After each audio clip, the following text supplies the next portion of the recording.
Now, we talked a little about the production of London Betty, but what was post-production like for you guys? Oh, post-production was, it was just a long process, you know, because at that point we had a nicer Final Cut Pro setup, which is nice, you know. But it's just a lot of refining. I took a full year to edit, and you know, I basically came up with a first cut. I did the cutting myself. And then basically what I'll do is I'll give the cut, and I'll have little screenings, maybe about 6 people, but I'll do that 2 or 3 times. And what I'll do is I'll see what coincides. If like 3 people are like, God, I just didn't understand this, or this seems really boring, usually I just cut it. I just try not to have too much of an ego with it, because you know, it's tough with indie films.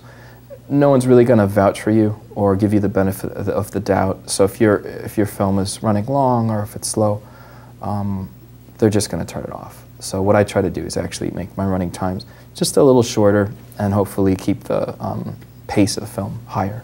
Okay. Now, I mean, once the movie is done and edited, how do you go about selling it and advertising it? Okay, yeah, this is interesting. I sort of developed this process, right? And this is what I do. I basically do the festival circuit first, and I come up with three tiers of festivals. It's first one is sort of the top 10, you know, Sundance, Toronto, you know, all the big ones. And then you make a list of medium-sized ones that are pretty popular, that you may have a chance of getting in. And then you have this sort of backup 10. And the backup 10, they're still good festivals. It's just ones that you think you have a really good shot at. So from there I enter about 30 of them.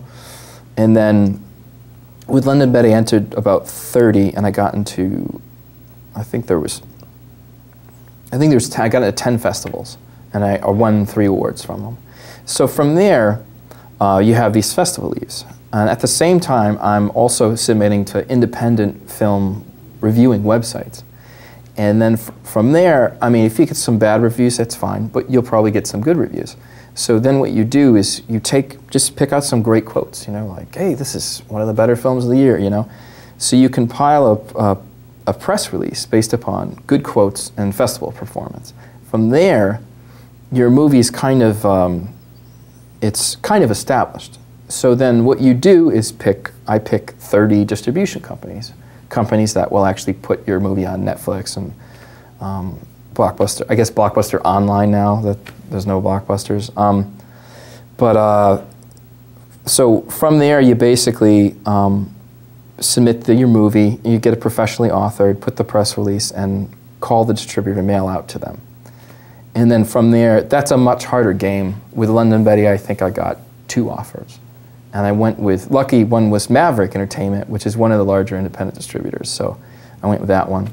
And it was great. We got on their platinum label, which is their better label. And so that was a good moment. But that process has sort of been, I've been refining over time. And it's worked with a lot of the films I've done. So let's hope it still works, you know?